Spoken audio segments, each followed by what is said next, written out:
Good morning, everyone. Bonjour tout le monde. Merci d'être ici. Thank you for joining us today. 3 years ago, I ran for mayor because I was concerned about the future of our city. After the convoy and the unsuccessful launch of the LRT, I heard from residents that they were losing faith in their city government.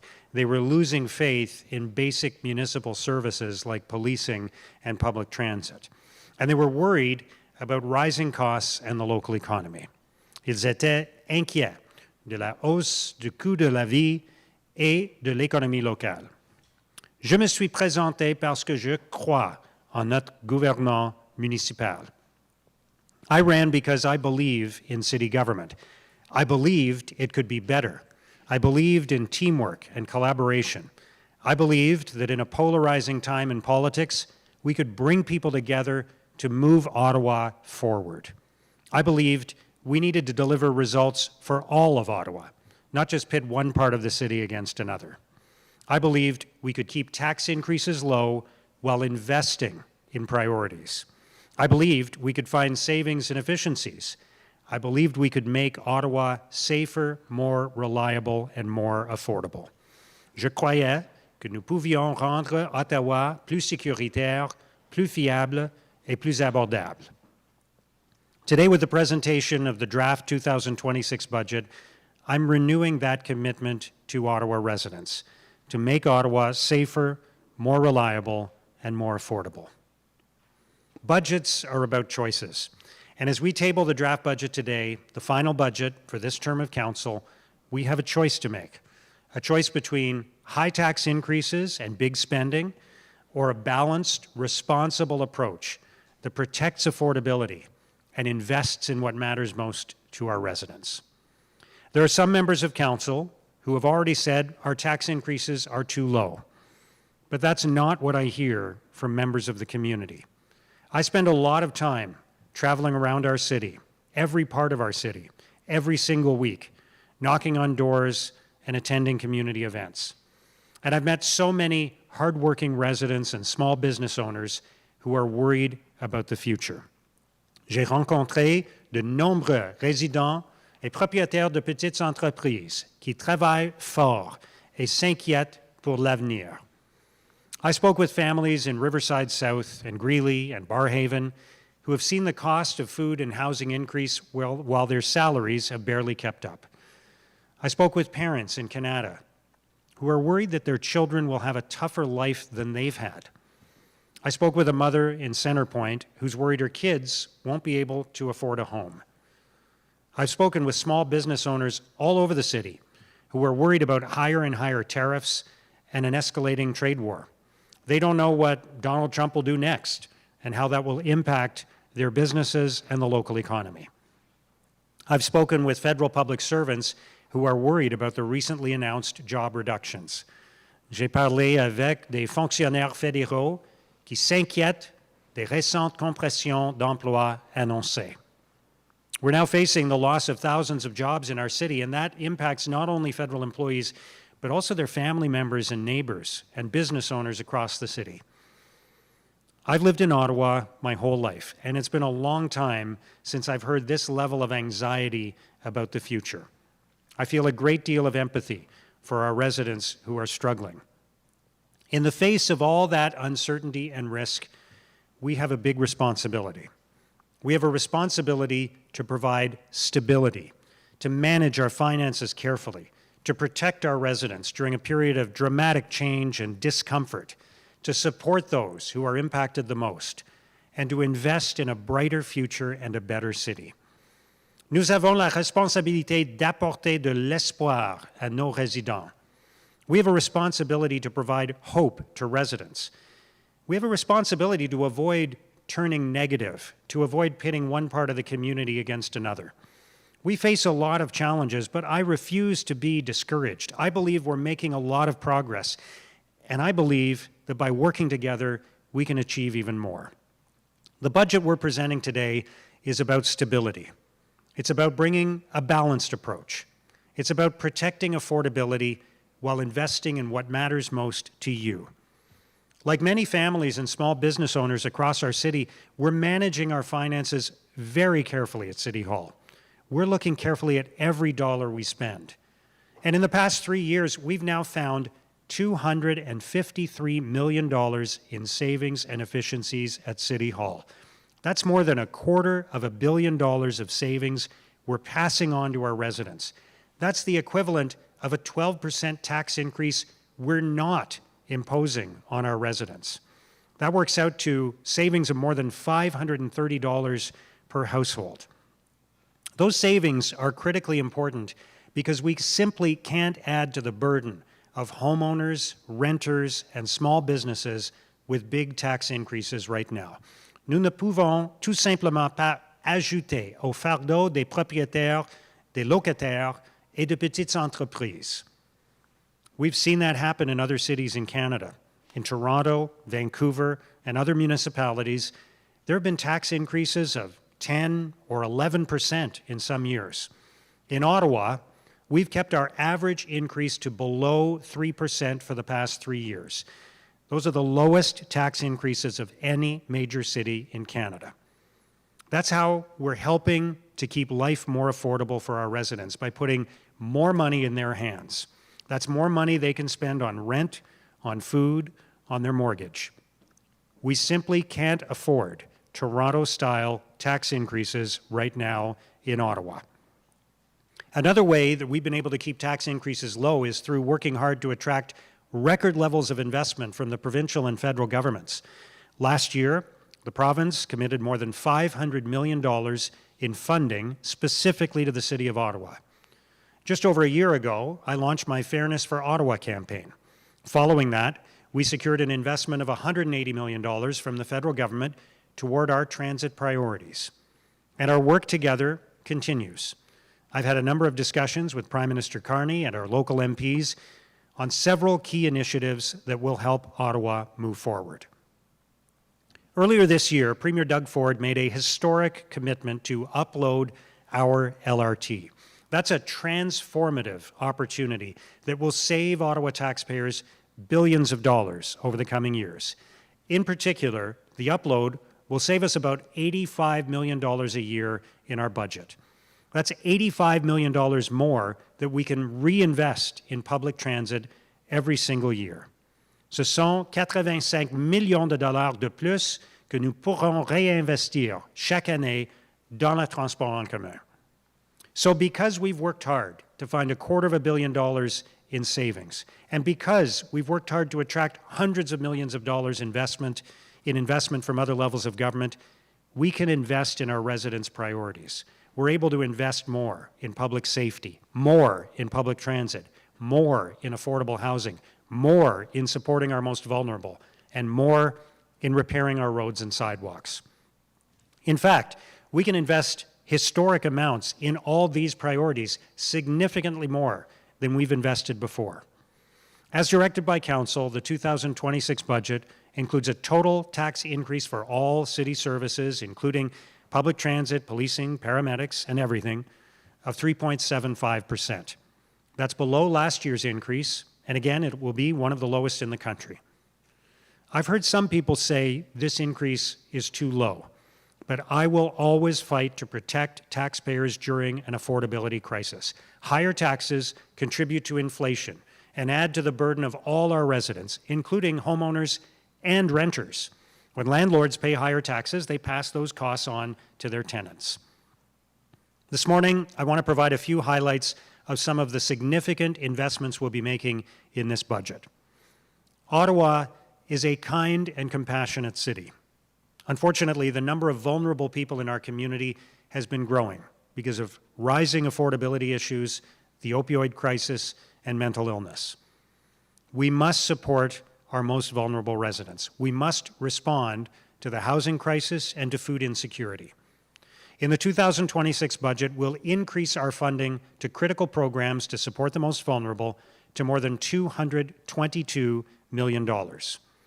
Dans le budget de 2026, nous augmenterons le financement des programmes essentiels pour soutenir les plus vulnérables à plus de $222 millions. We're making a lot of progress on affordable housing, and the 2026 budget includes an additional capital investment of $23.25 million in affordable housing. That brings our total investment during this term of council to more than $105 million, compared to $45 million in the previous term. That's an increase of 133% in our commitment to affordable housing. Thanks to this investment, we'll deliver more than 850 units this term of council. That's more than double the number of units built last term, 411.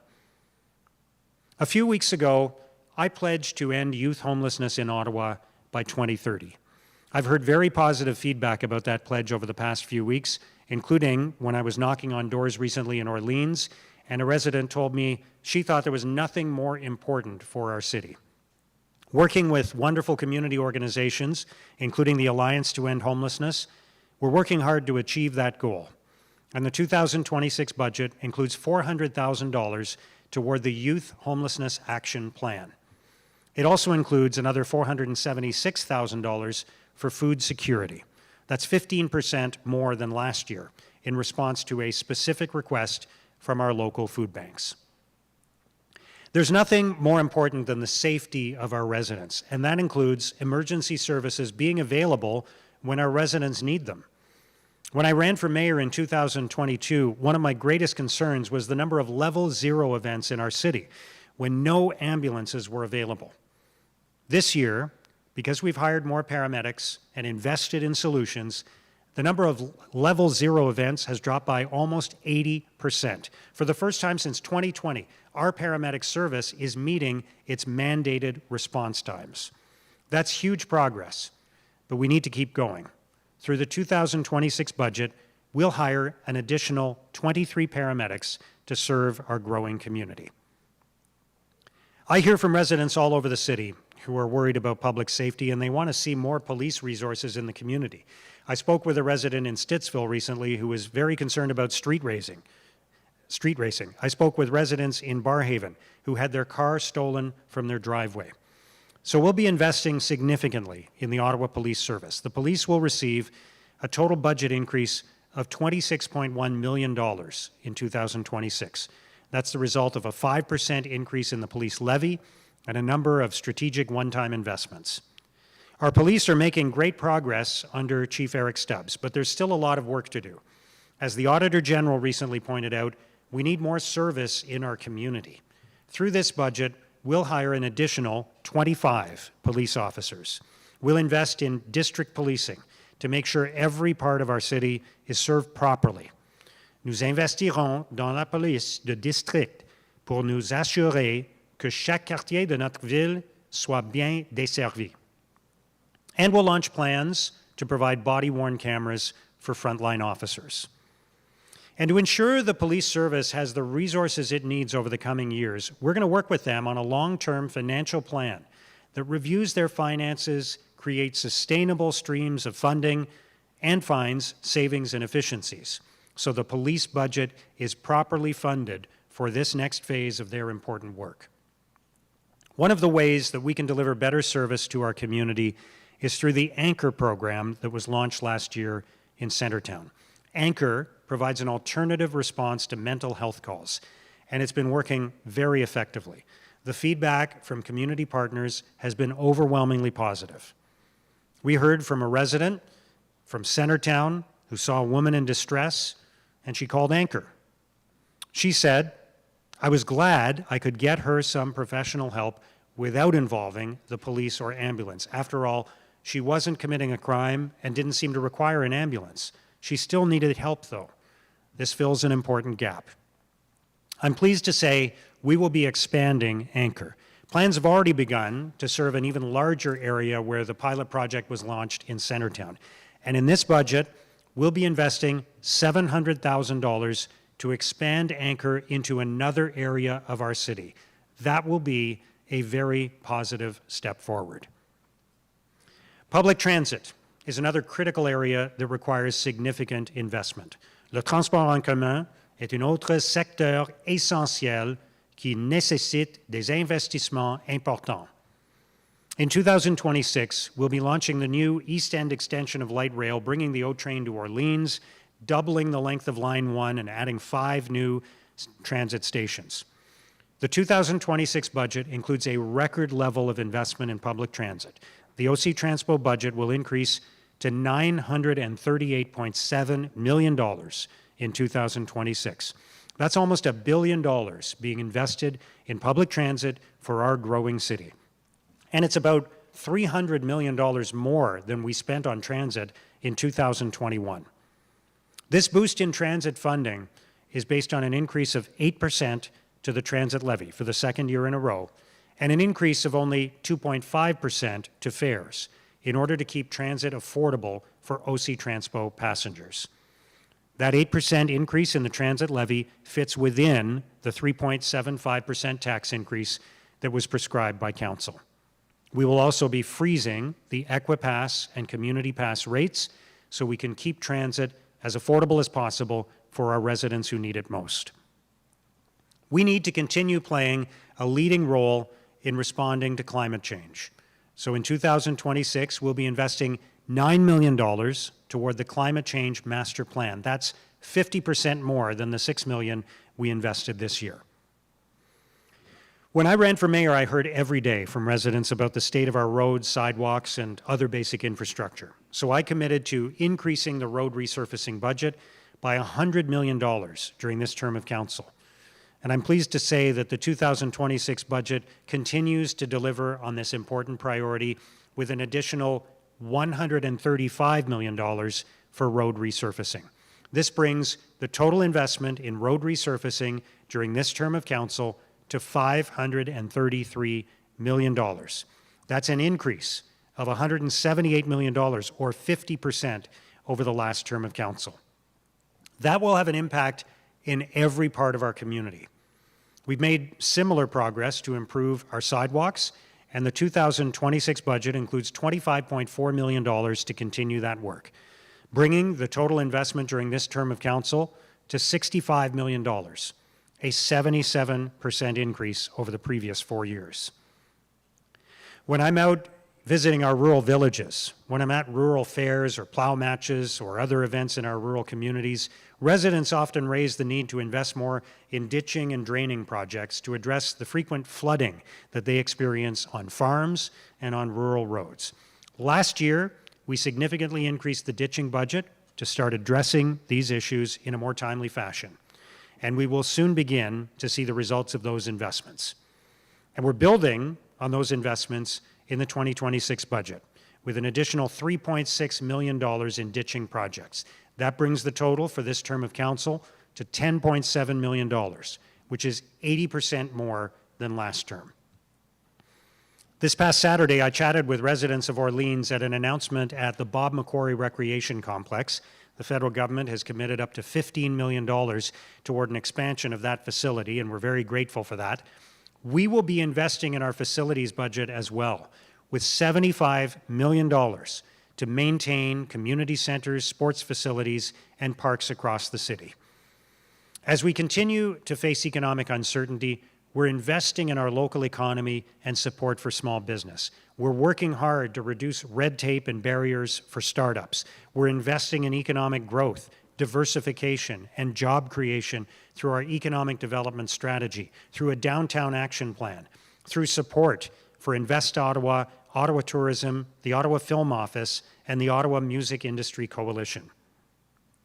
So, these are just a few highlights from a budget that will invest billions of dollars in our community. This is a budget that strikes a careful balance, protecting you from the affordability crisis and investing in what matters most to you: public transit, public safety, affordable housing, supporting the most vulnerable, and repairing our roads and sidewalks. It's a fiscally responsible plan. It's important to underline that, as we heard last week during the debate about Lansdowne, our city finances are in excellent shape. The provincial limit for our debt ratio is 25%, but we're keeping our debt ratio below 5%. Our credit rating is excellent. We have a strong fiscal foundation to draw on as we invest in our priorities. Again, we have a choice to make. We can take the easy way out and increase taxes on our residents, adding to their financial burden, or we can continue doing what we've been doing, working hard to find significant savings and efficiencies at City Hall, working hard to secure our fair share of investment from other levels of government. My pledge to Ottawa residents is this: I will never stop fighting to keep your taxes low. I will never give up on finding savings and efficiencies at City Hall to protect your money. I will never give up on getting Ottawa's fair share from other levels of government so that burden is not passed on to you. This is a carefully designed, balanced budget. It's a responsible budget. It's an affordable budget. It's a budget that delivers stability for our residents in a time of uncertainty in our city and around the world. It's a budget that delivers for all of Ottawa, for our rural communities, for our suburban residents, and for our urban core. It's a budget that aspires to make our city better for everyone, especially for our children and our grandchildren. It's a budget that keeps Ottawa moving forward. C'est un budget qui permet à Ottawa de continuer à avancer.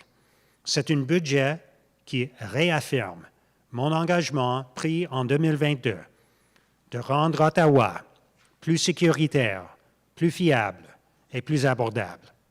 It's a budget that reaffirms my commitment in 2022 to make Ottawa safer, more reliable, and more affordable. Thank you. Merci. I will now invite each agency in alphabetical order to ask questions. You may ask one question with one follow-up. Par ordre alphabétique, j'invite maintenant chaque organisme à poser une question et une question de suivi. We'll now start with, nous allons commencer par Arthur White-Crummy at CBC. Good morning, Arthur. Good morning. Happy Budget Day. Thank you. You too. Has everybody seen Cyril's shoes, by the way? I saw them coming in. They're very classy. This is a big part of the tradition we have now. So you noted this is the last budget of this term of council, and you contrasted your low tax approach with what you said might be a higher tax approach from others. Do you view this as a pre-election budget, and what are you hoping that voters will take from it as we look towards the campaign? I'm not thinking about the campaign right now. I'm thinking about delivering for our residents in the mandate that I was given by Ottawa residents in 2022. It's been 3 years since then, so I think it's important to go back and look at what was expected of us in 2022, what we were grappling with at that time, what we've delivered on so far, and how we can continue to move Ottawa forward in the next year, the final year of our mandate.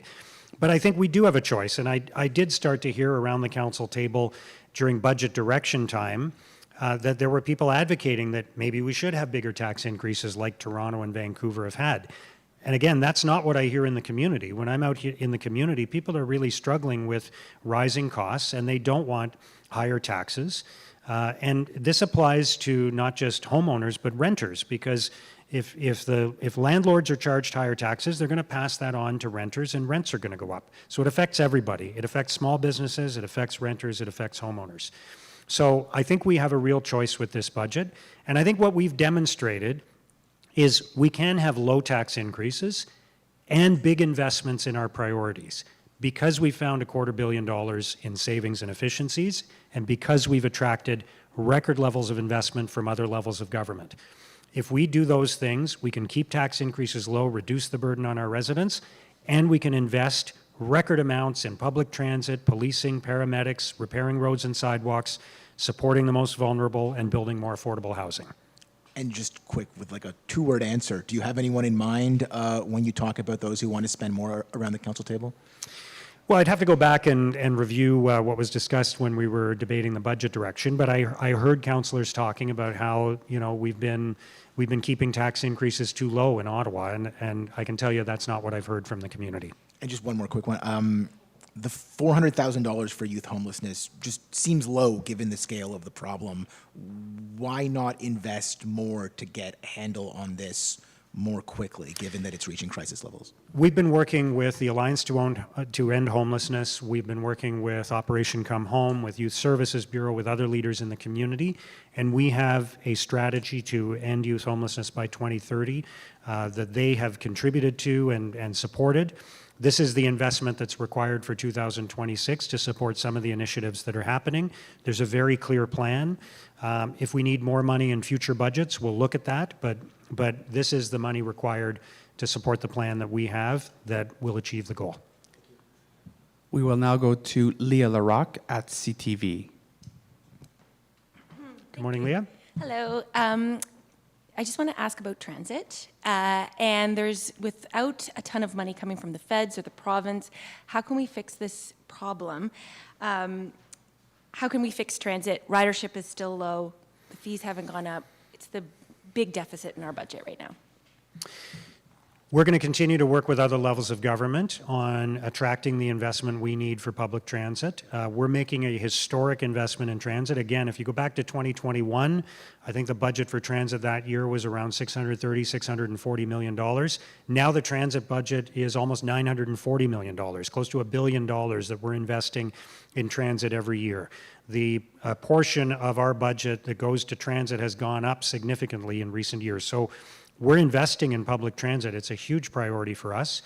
The big game changer for us is going to be when the provincial government uploads the LRT, as they've committed to doing. That will save us billions of dollars over the coming years, and in particular, it will have an $85 million impact on our annual budget. So when that transaction takes place and when they upload the LRT, we'll have $85 million more every year to reinvest in improving transit in Ottawa. So that's a big game changer, and I'm glad the provincial government is committed to doing it. A timeline for that? It's a big transaction, so I don't want to set expectations too high. What we've seen in other communities and other transactions is that it can take 18 months, 24 months to complete something like that. And in the meantime, you know, we're going to continue investing in public transit, and we're going to continue working with the other levels of government to make sure we have their support. My next question is just on those efficiencies that you said almost $500 million. Can you elaborate on where those were? $250 million, yeah. Thank you. You can say $500 million if you want, but it won't be, yeah. The efficiencies, where were those found, and were there any cuts or programs that weren't renewed? Where were they? No, the great thing about how we've been approaching this, we have a team of councillors and city staff who have been working very hard during the past 3 years to achieve those savings and efficiencies. I'm grateful to my colleagues on the Service Review Working Group, Marty Carr, Kathy Curry, Isabel Skalski, and we are not achieving any savings and efficiencies by cutting the programs and services that residents need and care about. We're finding other ways through a number of different initiatives that are all outlined in the budget document that will be coming out today. We found ways to save money without impacting our residents. So that's the equivalent of a 12% tax increase we have not imposed on our residents and that we're reinvesting instead in our priorities. So that's significant. And I hear from residents all the time that they appreciate the fact that we're doing that hard work, as I promised to do in 2022. On va maintenant à Sébastien Pierrose avec le droit. Bonjour. Monsieur le maire. Vous annoncez une hausse de 26 millions pour la police d'Ottawa. Je sais qu'ils avaient des projections supérieures de plus de 40 millions de dollars. Est-ce que vous pensez que ça va les satisfaire et est-ce que vous avez discuté avec le chef de police de ça? Oui. Nous avons travaillé ensemble avec le chef de la police, avec toute son équipe, et nous avons trouvé des solutions pour augmenter le budget de la police de 5%, et il y a des autres investissements dans le budget de 2026 pour la police. Alors, c'est une solution. Nous avons trouvé un consensus avec l'équipe, avec le chef, avec son équipe. Et selon moi, c'est très important d'investir dans la police parce que les résidents d'Ottawa s'inquiètent sur la sécurité. Ils me parlent souvent des enjeux dans leur communauté, qu'ils ne voient pas la police dans leur communauté. Alors, et le vérificatrice générale a parlé de ça aussi. Alors, c'est important d'investir dans notre service de police. D'accord. Là, vous annoncez donc vous dites que c'est la plus faible hausse des taxes des grandes villes canadiennes, mais est-ce que vous ne pensez pas qu'un jour, la ville devra peut-être payer cet effort qui est fait aujourd'hui? Qu'il y a un coût à Il y a des l'avenir il y a des taxes qui sont maîtrisées pour une grande ville canadienne. Est-ce que ce n'est pas quelque chose où un jour il y aura un contre-coup? Non, parce que nous avons trouvé des efficaces à l'hôtel de ville et nous avons attiré les fonds des autres niveaux de gouvernement. Alors, c'est possible d'avoir des augmentations de taxes qui sont moins des autres villes et faire des investissements importants dans nos priorités, dans les priorités de nos résidents, parce que nous avons trouvé ces efficaces et nous avons attiré les fonds des autres niveaux de gouvernement. Ça, c'est possible d'avoir des augmentations plus bas que les autres villes et les investissements historiques, les investissements qui sont 20 40 80 plus que le mandat avant que nous. Juste pour clarifier, quand vous dites efficacité en anglais, efficiencies, Oui. vous faites allusion à quoi? Vous vous référez à quoi? Les efficacités Oui. à l'hôtel de ville, il y a une liste dans le budget, mais nous avons trouvé des solutions sans impact sur les programmes et les services dont les résidents d'Ottawa comptent. Merci beaucoup. Oui. Do you mind saying that in English about how we can justify lower taxes than Sure. other cities? Are we pushing something down? Yeah. No, we are able to have lower tax increases than other municipalities in Canada and still invest historic amounts in priority areas like public transit, public safety, repairing our roads and sidewalks, affordable housing, supporting the most vulnerable, because we have found $250 million in savings and efficiencies at City Hall, and because we've attracted record levels of investment from other levels of government. So we're able to take those funds and reinvest them in priorities, and that's why you're seeing, when compared to previous levels, previous spending levels of the previous term of council. If you compare this term of council to the previous term of council, we're investing in some cases 20% more, 40% more, 60% more. On affordable housing, 133% more than the previous term of council, because we found those savings and because we've attracted that investment. On va maintenant à Anaïs Desjardins à Radio-Canada. Bonjour. Bonjour, M. Sutcliffe. Vous mentionnez justement investir davantage dans les résidents vulnérables. Vous dites qu'il y a une crise des opioïdes, une crise des personnes en situation d'itinérance. Ceci dit, la plupart de votre investissement se dirige vers les logements abordables, ce qui va prendre beaucoup de temps. Puis au niveau de ce qui va être un impact direct, c'est seulement 400 000 pour l'itinérance chez les jeunes et près de 500 000 pour la sécurité alimentaire. Est-ce que vous croyez que c'est suffisant, considérant l'étendue de la crise pour toutes les personnes vulnérables dans la ville? Alors, ce sont des exemples, mais il y a des autres investissements dans le budget. Il y a un investissement en total de 222 millions de dollars pour soutenir les plus vulnérables dans notre communauté. Et nous avons atteindre beaucoup de progrès dans les logements abordables. Nous sommes en train de bâtir à peu près 850 nouveaux logements abordables.